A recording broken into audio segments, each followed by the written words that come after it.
ఇప్పుడు మనం లుంబినిలో బుద్ధుని యొక్క ధ్యానం చేసుకున్న ప్రదేశంలో ఉన్నాము. బుద్ధుని యొక్క జన్మస్థలం అది. ప్రస్తుతం మనం నేపాల్ దేశంలో లుంబినిలో ఉన్నాము. బుద్ధుని యొక్క జన్మస్థలం ఈ ప్రాంతం అని చెప్తున్నారు.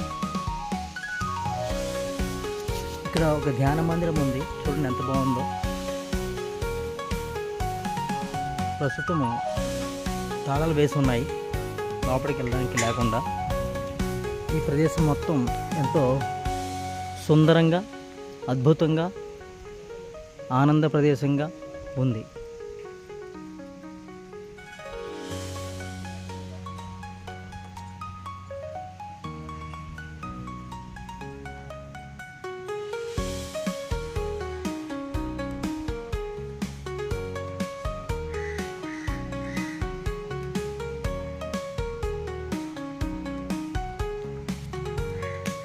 ప్రకృతి ఎంతో ప్రశాంతంగా ఉంది,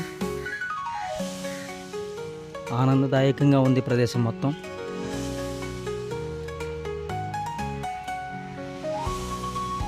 లోపలికి ఎంట్రన్స్ ఉంటే బాగుండు, మనకి ఎంట్రన్స్ లేదు.